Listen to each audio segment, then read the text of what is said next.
अस्सलामुअलैकुम।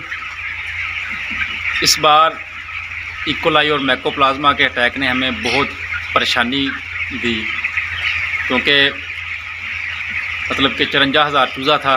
पहले एक शेड में मैकोप्लाज्मा इकोलाई ने जन्म लिया और फिर जो ऊपर वाला शेड था उसमें भी वही मसला आ गया, क्योंकि ये कुछ जिनसी बीमारी थी जो हैचरी की तरफ से चूज़ों में मुंतकिल हुई।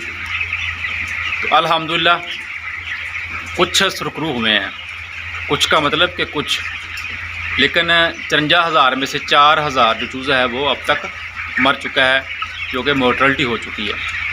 क्योंकि फार्मिंग का काम ही ऐसा है, इसमें अतार चढ़ाओ रेट का और बीमारियों का, बैक्टीरिया बीमारियाँ, वायरसेस बीमारियाँ आती जाती रहती हैं। बस हौसला नहीं हारना चाहिए। जब भी बीमारी आए तो उसके साथ खेलें आप। जैसे एक बंदा किसी के साथ गेम करता है ना, गेम खेलता है, इसके साथ खेलें। अगर आप परेशानी लेंगे तो परेशानी से कभी भी आप मसले को हल नहीं कर सकते। आए मेरी वीडियो के साथ जुड़े रहें। जो कुछ इसके साथ हमने मतलब कि जो मेडिसिन दी है, इंजेक्शन लगवाए हैं, या जो इकोलाई वाले चूज़े होते हैं या मैकोप्लाज्मा वाले होते हैं वो किस तरह नज़र आते हैं, ज़िंदा चूज़ों में क्या अलामात है, तो मेरी वीडियो से जुड़े रहें। इंशाल्लाह पूरी तफसील बताता हूँ आपको इस वीडियो में। जब इकोलाई हमारे पास स्टार्ट हुई, क्योंकि इकोलाई में इस तरह चूज़े मुतासर हो जाते हैं, साथ मैकोप्लाज्मा, क्योंकि इससे ये होता है कि चूज़े में सांस लेने में तंगी, दिल और लीवर के ऊपर सफ़ेद रंग की जल्ली, फेफड़ों में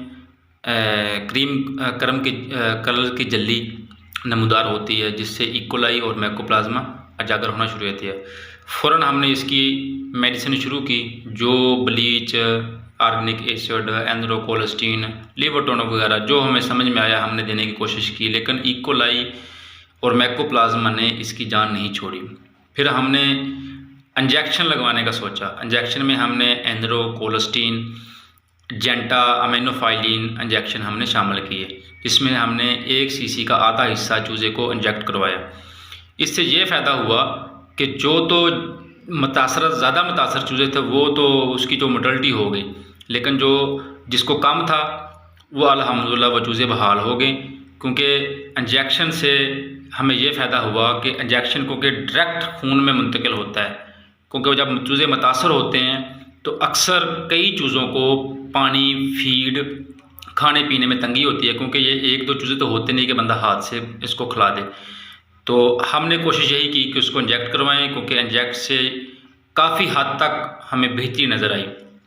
लेकिन फिर भी 4,000 तक जो हमारी मोर्टलिटी है वो मतलब कि हमें देखने को मिली।